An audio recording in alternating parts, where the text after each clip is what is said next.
آپ اور میں جب سکول پڑھتے تھے، یہ میں اس دور کے بچوں کی بات نہیں کر رہا، یہ کم از کم جو 35-40 سال سے اوپر کی عمر کے ہیں، تو 8 آنے ملتے تھے روز، یا کوئی 1 روپیہ ملتا تھا، تو اس وقت 1 روپیہ بھی بڑا لگتا تھا۔ اور کبھی عید پہ یا کسی موقع پہ یا گھر میں کوئی مہمان آ جائے اور وہ 5 روپے دے جاتے تو لگتا تھا کہ آج تو خیری ہو گئی ہے۔ تو اس وقت 5 روپے بھی بڑے لگتے تھے، اس لیے کہ اس وقت ہمارے پاس لاکھوں نہیں تھے، تو 5 بھی بڑے تھے۔ اور آج اگر آپ کو کوئی 5 دے تو آپ اس کی طرف ہنس کے دیکھیں گے، یہ مجھے کیا دے رہے ہو؟ تو جب آپ نے لاکھوں نہیں دیکھے تھے تو 5 بھی بڑے لگتے تھے، اب لاکھوں دیکھ چکے تو وہ 5 کتنے چھوٹے لگتے ہیں۔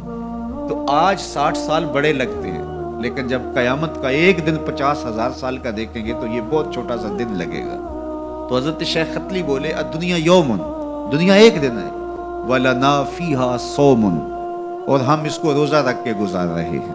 دیکھو جنہوں نے صبح سے لے کر اس وقت تک روزہ رکھا ہے، دن تو ان کا بھی گزر گیا۔ بیمار بھی ہوں گے آپ میں سے کئی، شوگر کے مریض بھی ہوں گے، مریض کے لیے دن کاٹنا اور روزے سے کاٹنا اور زیادہ مشکل ہو جاتا ہے، لیکن کٹ ہی گیا نا۔ تو جب ہم روزہ افطار کر رہے ہوں گے، ٹھنڈا اور میٹھا مشروب حلق سے نیچے اتر کے رگوں کو تر کر رہا ہوگا، تو ایک عجیب طمانینت ہوگی۔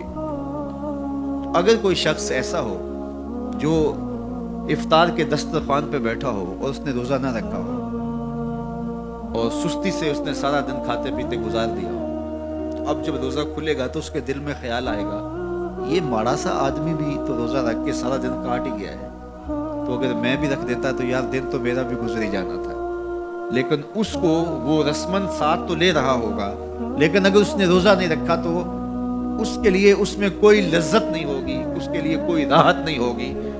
وہ سوچے گا کہ یار میں بھی روزہ رکھ کے گزار دیتا تو دن تو گزر ہی جانا تھا، اس کا بھی تو گزر گیا، میرا بھی تو گزر ہی جانا تھا۔ تو جب قیامت کے دن بڑے بڑے بد اعمال کرنے والے، برے اعمال کرنے والے جب سزائیں پا رہے ہوں گے تو وہ دیکھیں گے کہ یار اس فقیر کی زندگی بھی تو گزر ہی گئی تھی، اس شخص کا بھی تو وقت گزر ہی گیا تھا۔ تو حضرت داتا گنج بخش علی اجویری کی شیخ کہتے ہیں دنیا یومن وَلَنَا فِيهَا صَوْمٌ، دنیا ایک دن کے برابر ہے اور میں روزہ رکھ کے گزار رہا ہوں، اپنی خواہشات کو روکتا ہوں، اپنی آرزوؤں کو روکتا ہوں، گویا ایک روزہ رکھ کے زندگی گزار رہا ہوں۔ تو زندگی تو میری بھی گزر جائے گی، اور جو نہیں روزہ رکھ کے گزار رہے تو زندگی تو ان کی بھی گزر جائے گی۔ تو فرمایا میں روزہ رکھ کے زندگی گزار رہا ہوں۔ اللہ اکبر۔ اس لیے اچھے لوگوں کی صحبت اختیار کرو، نیک لوگوں کے پاس بیٹھا کرو۔ یہ میری اور آپ کی ضرورت ہے کہ اچھے لوگوں کی صحبت میں جا کے بیٹھیں۔ جب اچھائی کی مجلس میں آپ بیٹھیں گے، میں بیٹھوں گا، تو کوئی خیر کی بات ملے گی جو ہماری آخرت اور دنیا کی بہتری کی ضامن بن جائے گی۔ یا جتنی دیر بیٹھے رہیں گے مجلس میں، کم از کم اتنی دیر تو برائیوں سے، گناہوں سے بچے رہیں گے اور دل میں نور اترتا رہے گا۔ اب کوئی فائدہ ہو نہ ہو تو یہ تھوڑی بات ہے کہ کانوں کو حضور کی احادیث نصیب ہو رہی ہیں، حضور علیہ السلام کے فرامین جو ہے وہ سننے کو نصیب ہو رہے ہیں، تو اس کی برکات اترتی رہے گی، اور آپ یہاں سے اٹھ کے جائیں گے بھی حدیث رسول کی خوشبو آپ کے ساتھ ساتھ چلے گی۔